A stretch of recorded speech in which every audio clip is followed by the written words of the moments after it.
My name is Jakub Bijak. I'm a professor of statistical demography at the University of Southampton and leading the QuantMig project, which is organizing this webinar on attracting skills and talent to the European Union and what we should focus on.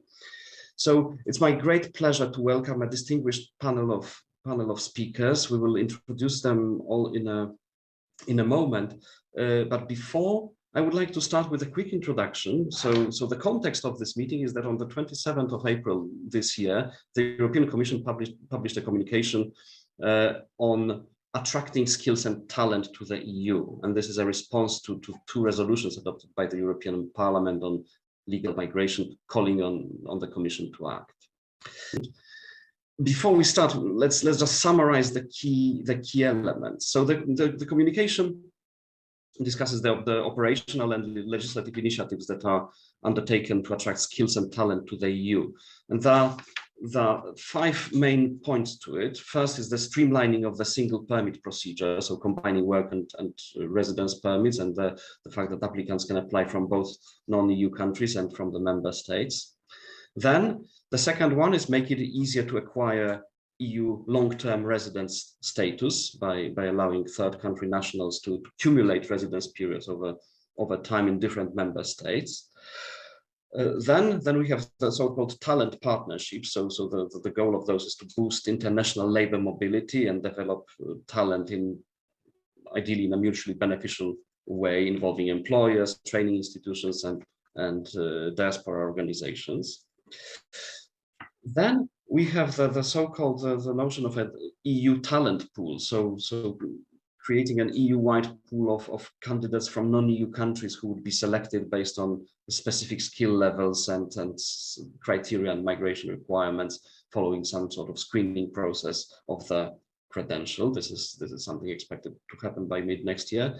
And finally, we have the future priority areas for action. So, what the EU can do more of in terms of attracting long-term workers, especially in the area of care.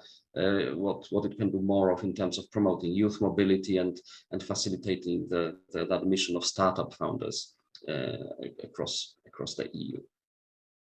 So it is important to mention here that the legal migration is a shared competence, as you know, between the European Union and the member states.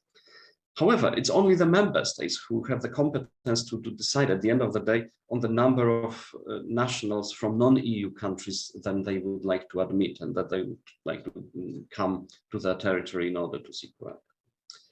So with that context in mind, let's start our conversation. So for our audience, please feel free to post questions using the Q&A functions as we go along. Our panelists will do their utmost to answer them in real time on the chat and then pick up everything that hasn't been answered, hopefully in the last few minutes of this webinar in the Q&A session. And of course, if we have enough time at the end, there will be a free-form Q&A session at that. But without further ado, it's my great pleasure to introduce our panelists at today's event. So I very much welcome the 6 of you coming from different perspectives and having different views, both on the labor migration as well as on the communication itself. So in alphabetical order, may I start by welcoming Silke who is chair of economics with particular focus on economics of education at the University of Bamberg and head of the Department of Education, Training and Employment over the Life course at the German Institute for Employment Research.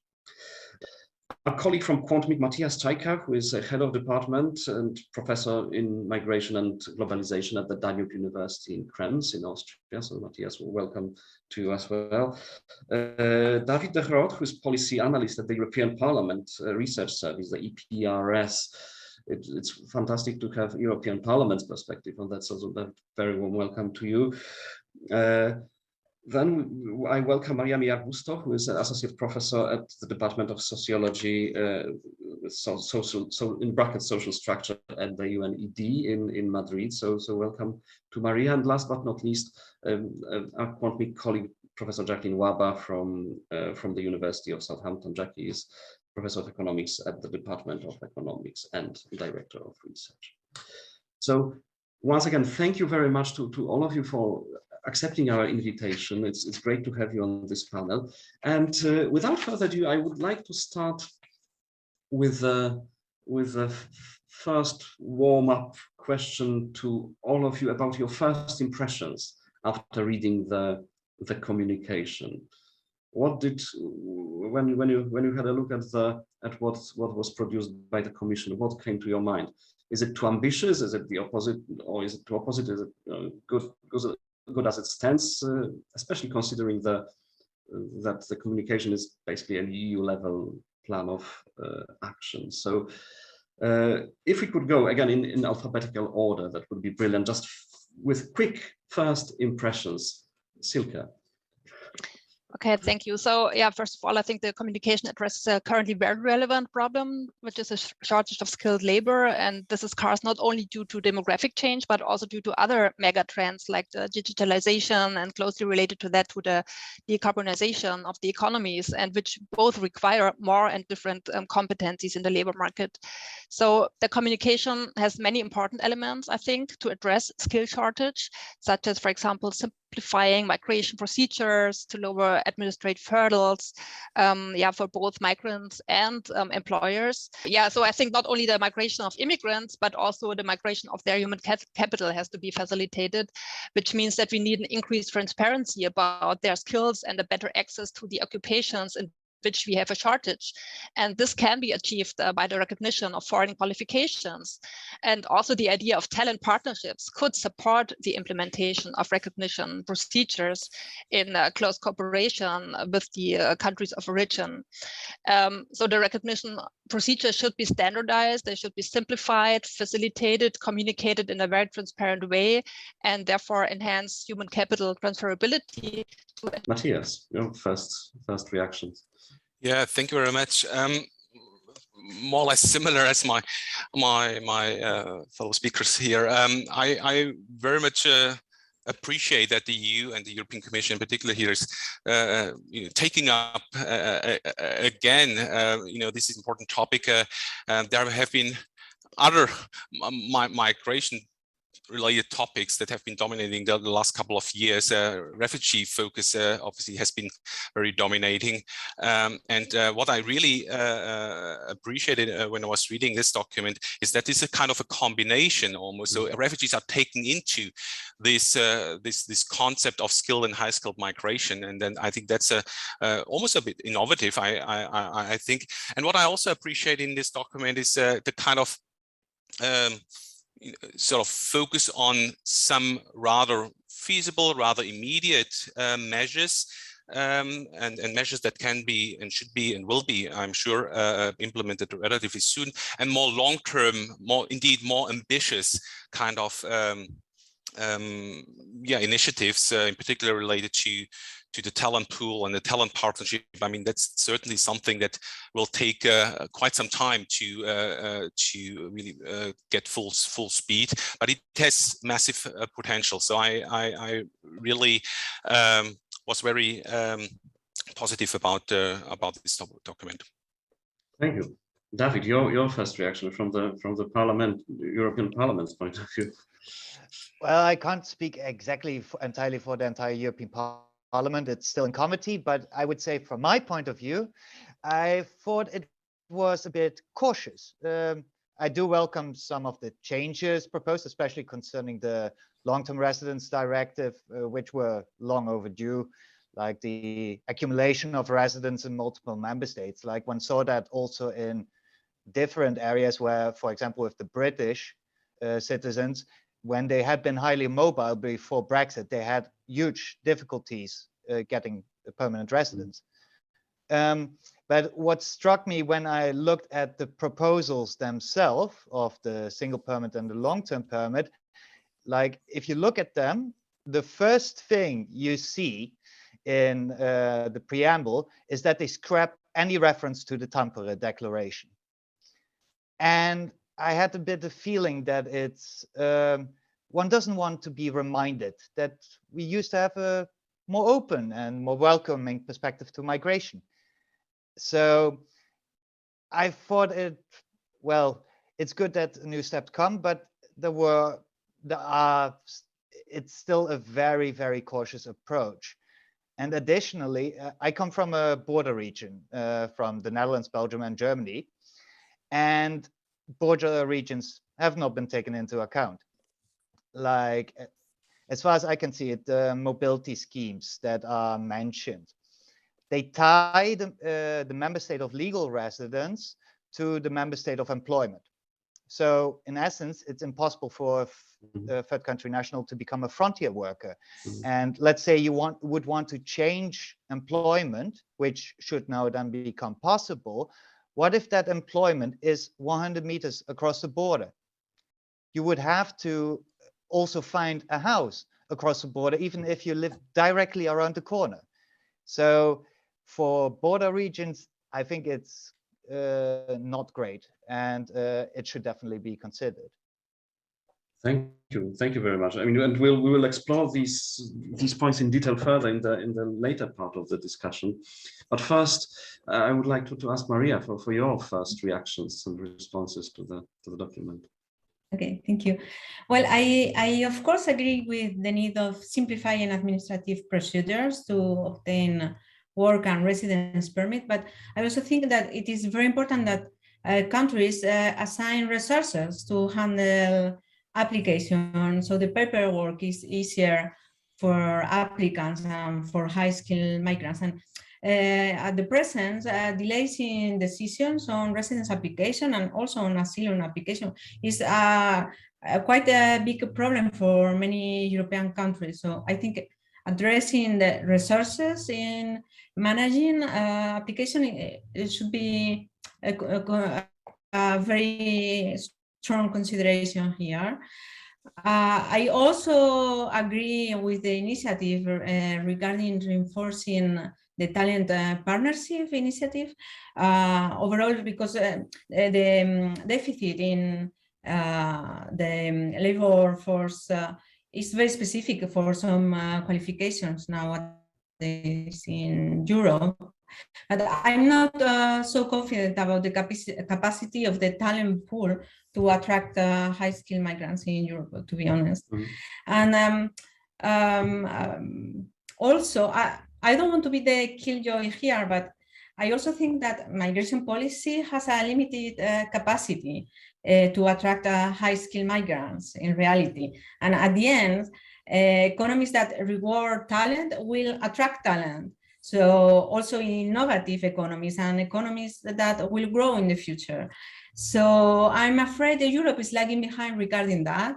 And I think migration policies have to be integrated in a more wider strategy, aiming to attract high-skilled migrants. So including economic policy too. So high-skilled migrants will come to Europe if paperwork is easy and if they are confident that they are not going to have administrative problems in the future, but only under the condition that they have economic opportunities here and that they are going to grow here. So for that, it is crucial European countries also offer administrative simplicity and legal security and also legal stability to new economy companies, and that high skills are rewarded when compared to other destinations, and not only in terms of income, but also working conditions and in terms of public service and quality of life. And I think Europe has a lot to give there, but also a lot to improve. So we don't lag behind other competing destinations.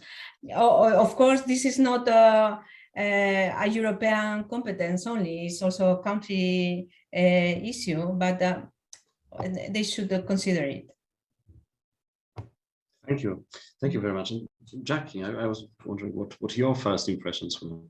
Yeah, so I guess most of the comments have been said, but I think I want to emphasize a few points, which is mainly shortage of talents and skills is a global issue. And in my view, if the EU doesn't do anything about it, they will actually, have serious problems because they're competing with other countries, and other regions who are trying to attract talents. As everybody said, simplifying procedures is really welcome. And I would also add, is really necessary and essential. So I think this is really needed. I am very pleased to also read about and get to know more about especially the partnership initiative. So the idea of basically investing in human capital in countries of origin, so that countries of origin as well as EU countries benefit rather than leaving origin countries depleted from particular skills, for example, nurses or doctors, etc., is really a very, very important and a very promising initiative.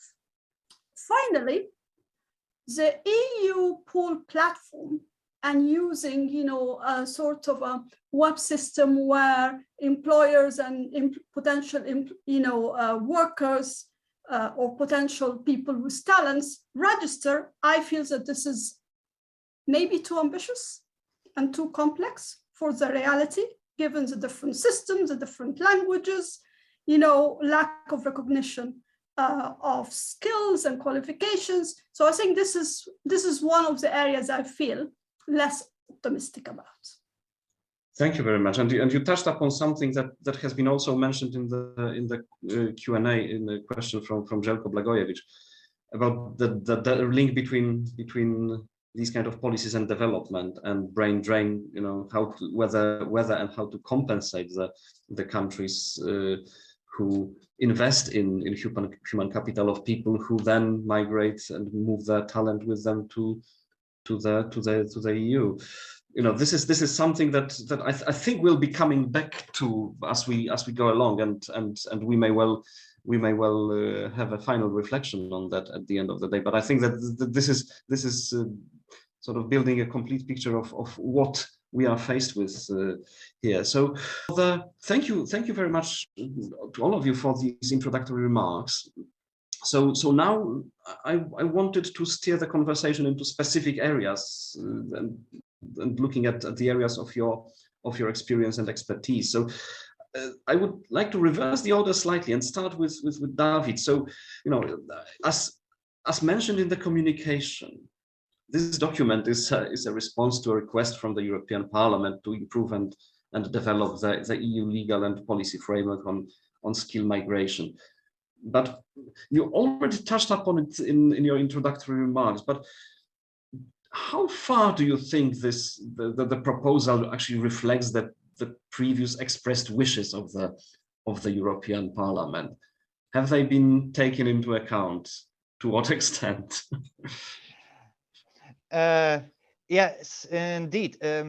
Many of the proposals, in essence, reflect, as was also mentioned in the communication, the own initiative resolution on new avenues for legal migration from May last year, and also the legislative own initiative report from last November, where the Parliament made specific recommendations to the Commission as to legal migration policy and law. Just to explain, the legislative own initiative is done on the basis of Article 225 TFEU, which gives the Parliament the right to ask the Commission and for certain legal acts, and then the Commission has to respond whether they want to do this, and then also come with specific proposal if they say yes. But yeah, so some of these recommendations are specifically reflected, like lowering the 5 years criterion for the long-term residence to 3 years, and that one should be able to apply for the single permit from a member state. But there are also certain points where the Commission deviated. Take, for example, the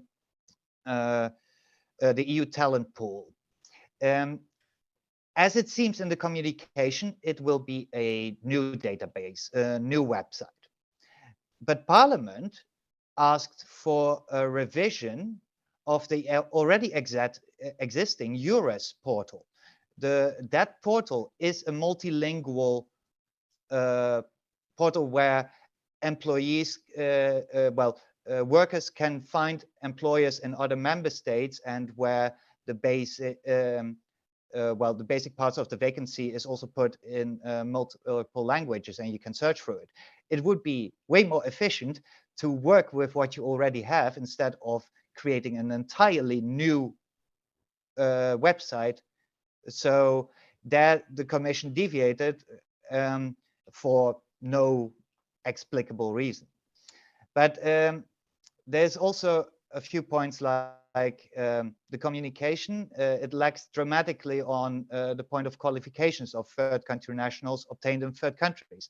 I think Silke already touched a bit on it, but like Parliament wanted that it includes a framework with which third country workers can have their skills and qualifications properly recognized and validated. At the moment, it's all still based on Directive 2005/36, which only concerns qualifications obtained in a member state, but not those of third countries. That always goes on the basis of the national procedure. So then one should also wonder in how much the talent pool can work if the qualifications depend on the receiving member state. Also, additionally, Parliament had asked for a legal act for self-employed persons and entrepreneurs, but as far as I can see in the communication, what the Commission wants to do is more support the already existing national schemes and not create a European scheme for entrepreneurs. One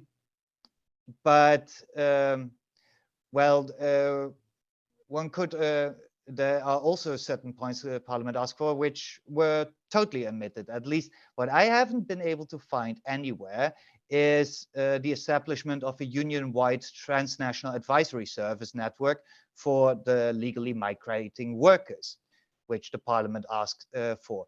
Now it's mostly about what the member states want. It's not about giving the helping the migrating worker. But to be fair, what the Commission didn't mention, what is in the long-term residence permit, the new proposal, is that it also took on board different requests from Parliament from last March concerning residence by investment schemes. So when you buy your residence permit, that these are excluded from the time required to get the long-term residence permit. So one should say that because they didn't take credit for this. Thank you very much. And we have a relevant question on the chat as well, which is who is a high-skilled migrant? And it's a very pertinent question, right? If someone has a formal qualification but works in an occupation that is below the qualifications, how would they be treated? I don't know if anyone has a quick reaction on that.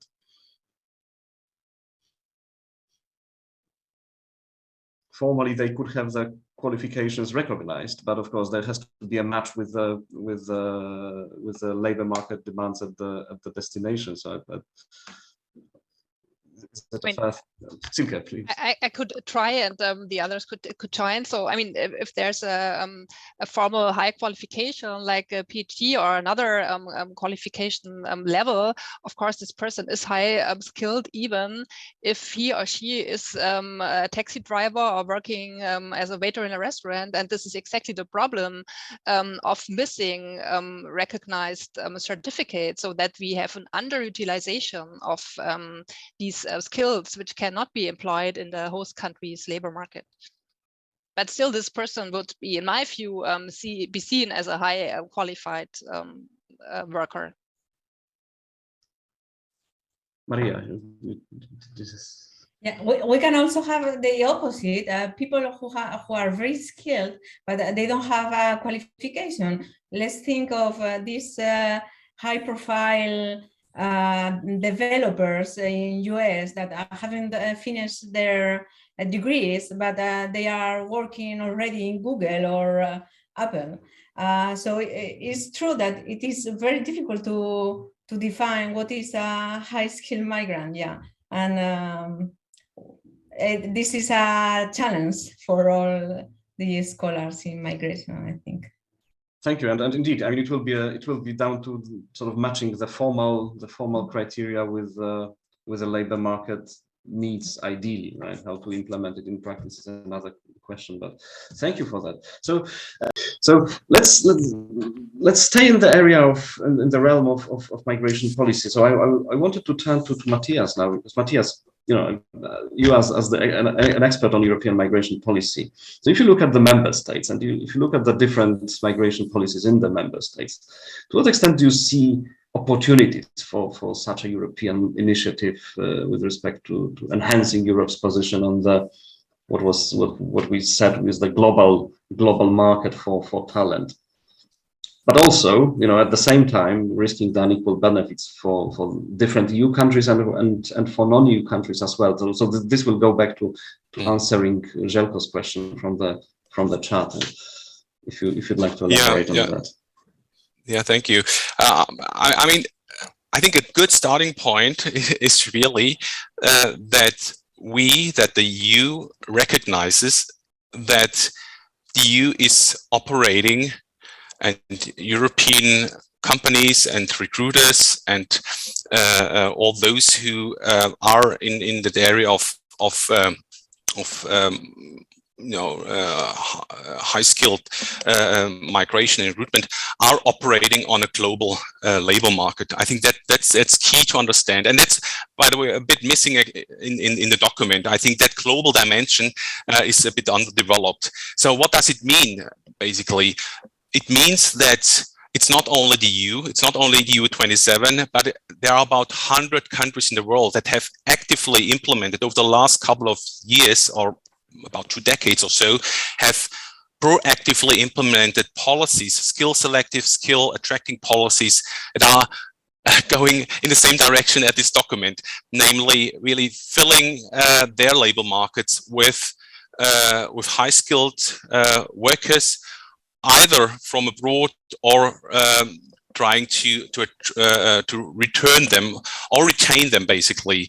So that's, I think, a first important starting point. There's a lot of actors out there that the EU is competing with. EU as a whole, the EU member states, the governments, and all those actors active on the labor market. So intensifying competition, increasing number of actors, and a continuous policy innovation, I would say. So this area of high-skilled migration policy is a policy area that has seen a lot of trial and error, I think. So a lot of things that have been changed over the last 2 decades. Countries have been moving from more human capital focusing points-based systems, for instance, focused on kind of migrants' major and most relevant characteristics with regard to their competences and skills versus more demand-driven policy instrument. A lot of trial and error, but I think none of the actors, none of the governments out there have sort of found the holy grail of how to recruit effectively high-skilled migrants. And I think that's something we or policymakers have to be aware of, and I think we see this really also in our data that we have collected, that there's a lot of fine-tuning policy changes going on. I mean, also this document mentions a few, I would call them fine-tuning changes, kind of employer portability rights, extending that a bit, and some other more minor regulative measures, but major sort of policy initiatives that are generally considered as highly effective, haven't been found yet. And why? I think that's what sort of shows another kind of shortcoming in the policy making, but also in the analysis. We often focus too much on specific policy instruments. And our research that we have done where we have been looking into a number of policy instruments, about 20, and we try to assess their effectiveness with regard to policy, with regard to migrant attraction and selection. We find that most of these policies have some sort of effect, statistical significant effect, but overall, in terms of numbers, actual numbers, the effectiveness is relatively limited. So what I think is important when you think about Europeans' position in this global talent market is that Europe as a whole has to think about the broader immigration policy package or bundle. I mean, our former colleague Dimitri Papadimitriou has coined it as the immigration policy package, right? And I think that's something that really needs to be considered. Policies work together. Either so in a positive, mutually reinforcing way, or they can also go against each other and basically neutralize the effects of a particular instrument. So I think this is something that needs to be considered when you think about how successful can Europe be on this global labor market. It depends on the way this set of relevant policies, and I think the set of relevant policies, not just policies that we would classify as classical migration policies, whether it is admission policies or post-entry policies, but also other public policies that are migration relevant, education policies, labor market policies more broadly, also external policies, including aid assistance and aid interventions. For instance, partly embedded in this talent partnership idea. I think that's something Europe as a whole needs to, or hopefully does, sort of take into into account in further developing its global position on this global market. I think that's important to consider. If I may also address briefly the second question that you asked: how do individual or single EU member states actually benefit from that? That's the question, basically, because this European Union is extremely heterogeneous with regards to member states' attractiveness for international high-skilled migrants.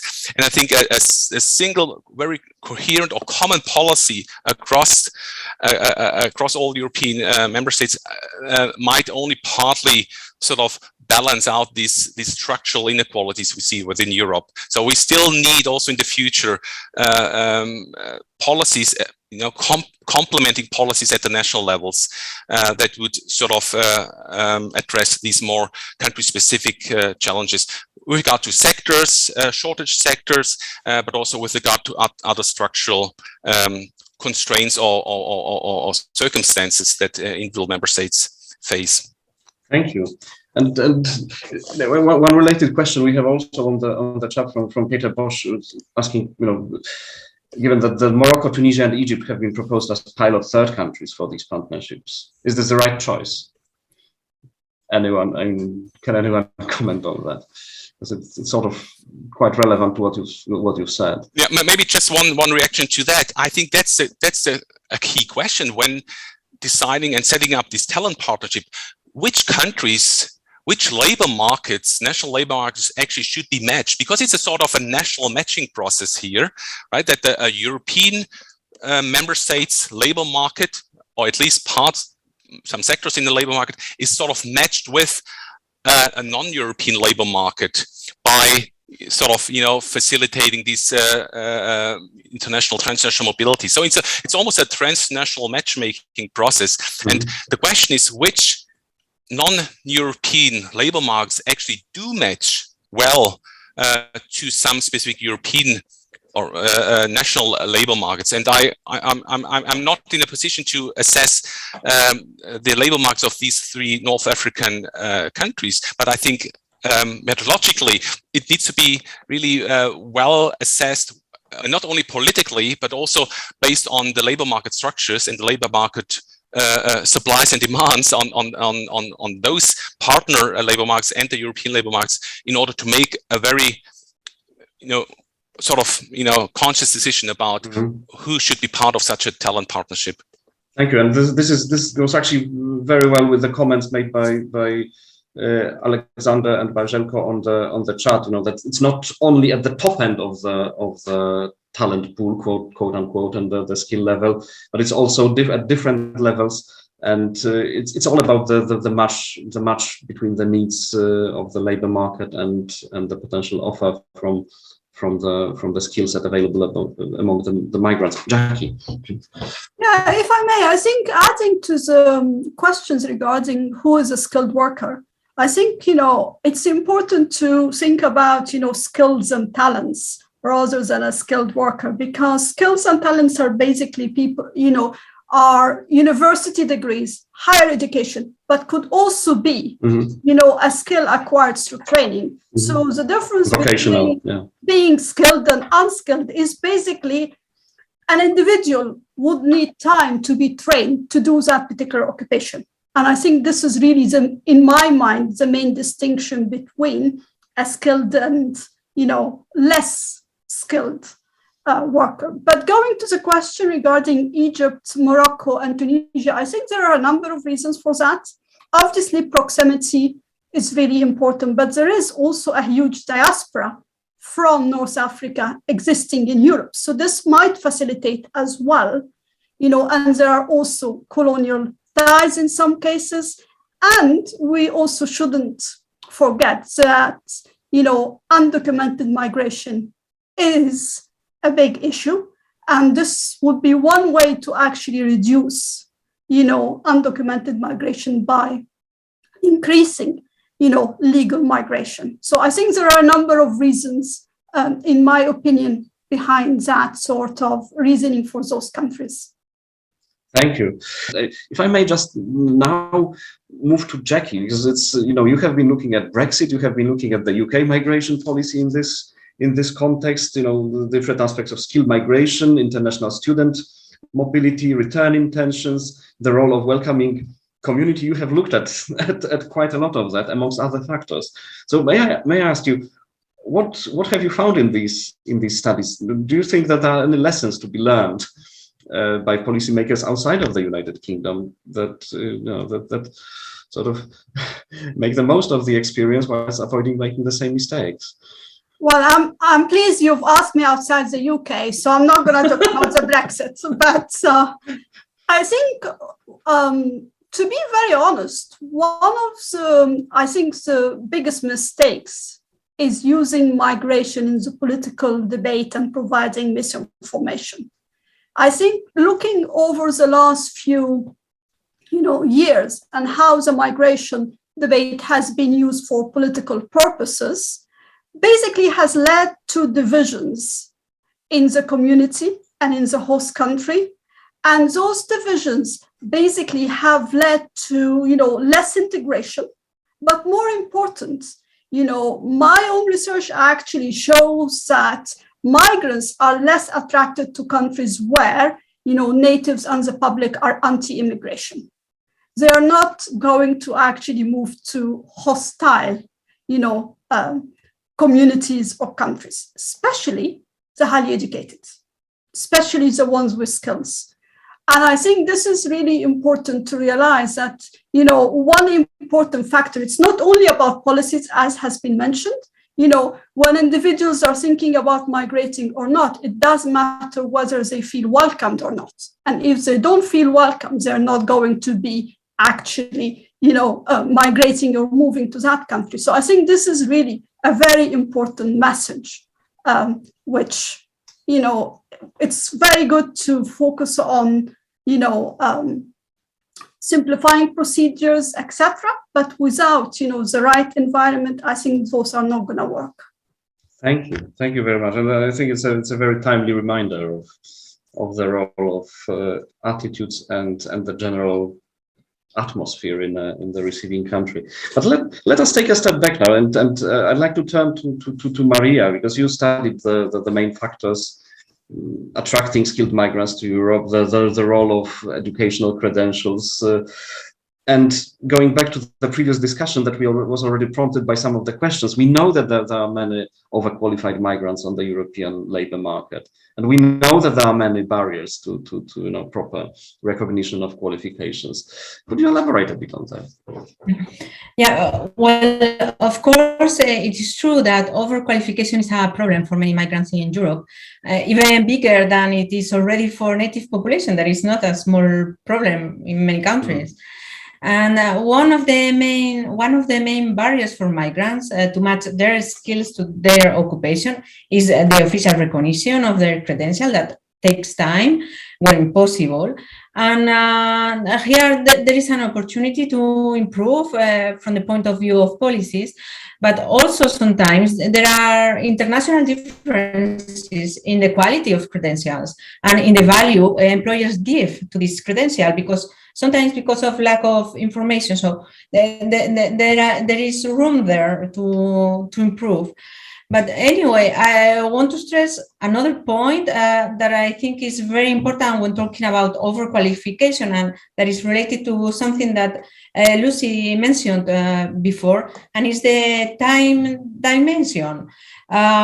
Because I have the impression that sometimes when from the perspective of host countries, we talk about migration project, we think the migrants have the same goals than natives have, and that is not always the case.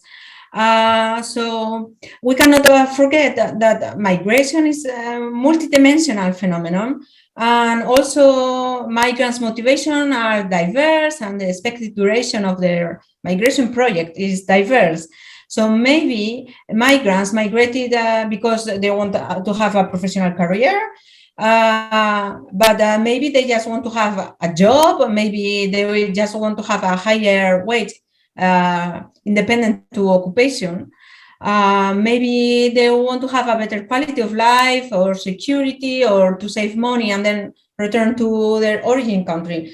So maybe for some of the migrants, overqualification is not even a problem. It's just a cost that they are assuming until they return home. They save some money and then they return to their origin country.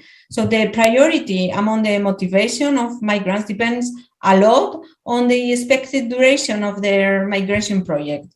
And in fact, when migration project is short-term, maybe they just don't care that much.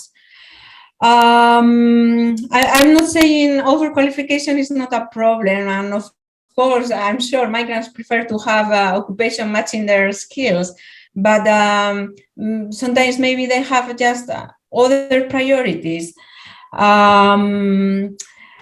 Of course, overqualification is a waste of resources for migrants and also for host societies, because they are not taking these resources to improve their societies.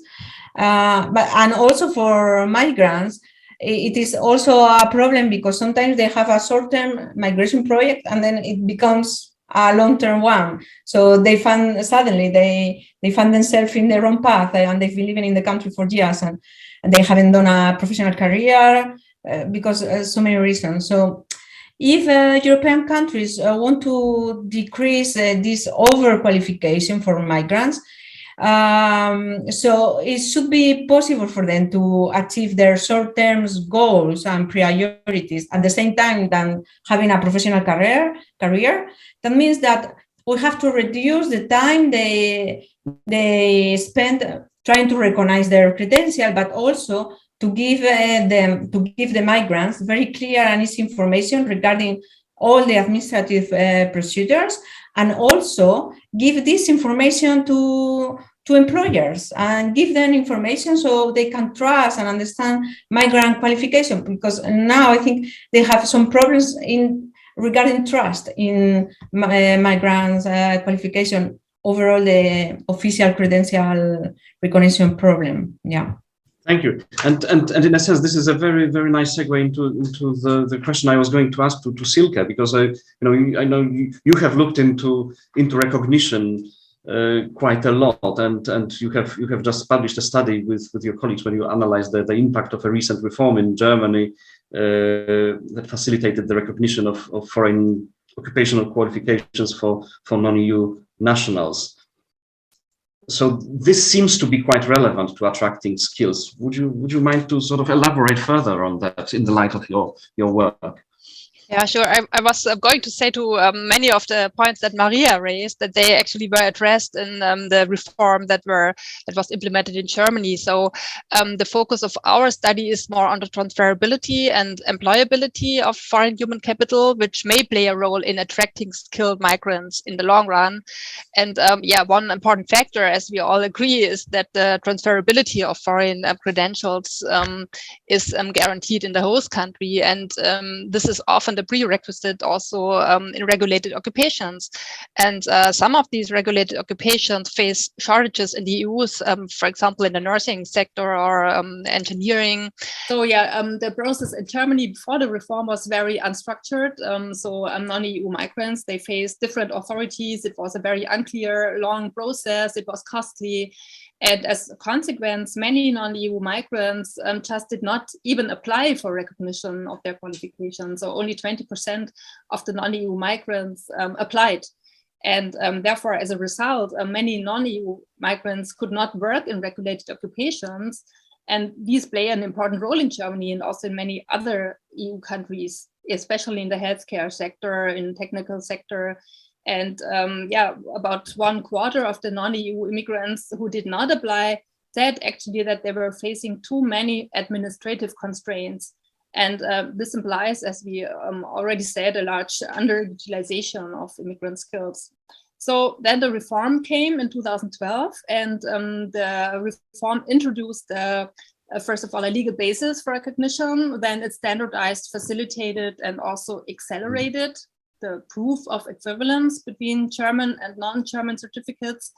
And it also established numerous sources of information.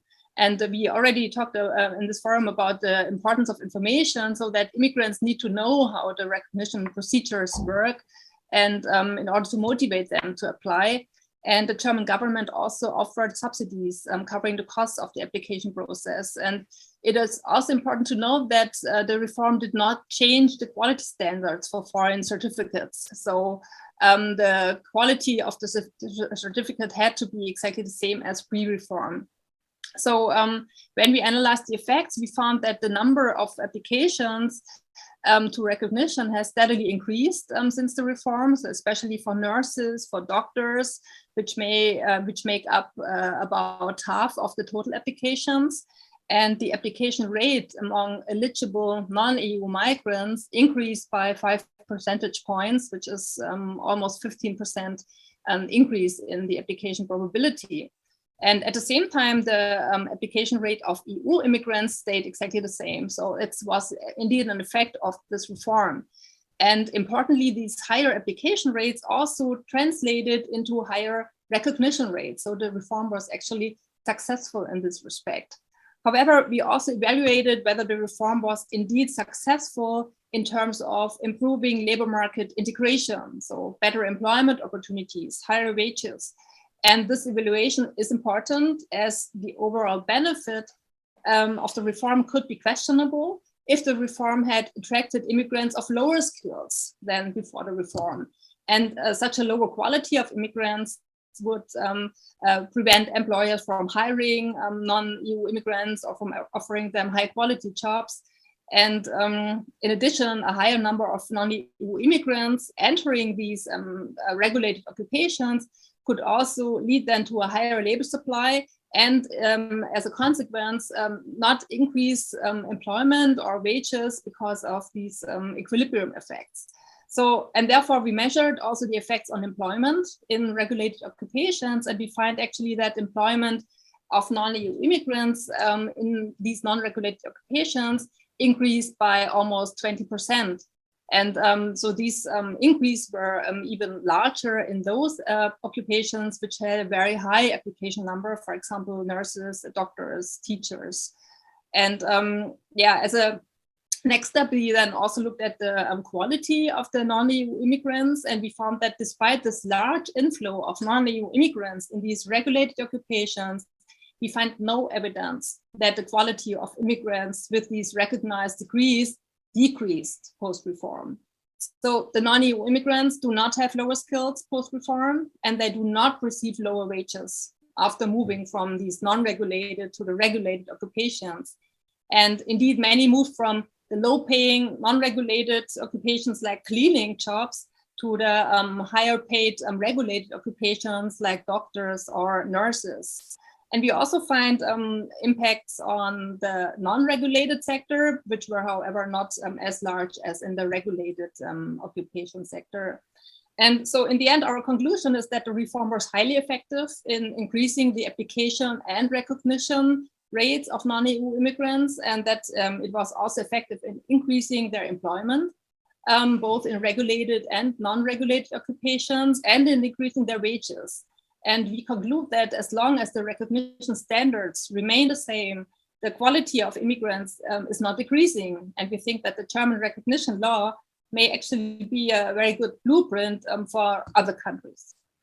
Thank you. And this is actually a nice way of concluding this discussion, because thinking about what can be done at the EU level. I mean, if there is good practice available across the EU member states, this is the right way to go. And I'm also grateful to Alexander Spiegelfeld, who posted a few examples of good practices from the EMN OECD report, and specifically with respect to partnerships. So there are examples of good practice already, which I guess the EU-wide solutions could draw upon. And I know we run out of time, or nearly run out of time, but before closing this meeting, I just wanted to say, because there have been a few questions on the chat, whether there will be some further way of engaging with our panelists after such a really excellent and engaging discussion. And what I would suggest, because the discussion at today's webinar will be followed up by a preparation of a policy briefing by colleagues from Population Europe. And all the panelists will be invited to contribute to that, as well as those of our audience members who would like to contribute or who would like to get in touch with panelists. I would very much encourage you to get in contact, to email the organizers, Population Europe team, so Daniela Vono and colleagues, and express your interest. So then we can have a look, and we'll take it from there. And before we close, and before I sincerely thank all the speakers and attendees for your time, and especially for your insights, both on the panel and on the chat. We could, as you can gauge from the discussion, we could go on for another hour, but thank you very much to all our esteemed panelists for sharing your insights from different perspectives. Thank you very much to all the participants for being such an active and engaged audience. And please be in touch if you'd like to follow up on any of the points that we raised. And please be on the lookout for the policy briefing when it comes out. Thank you very much, and have a great afternoon.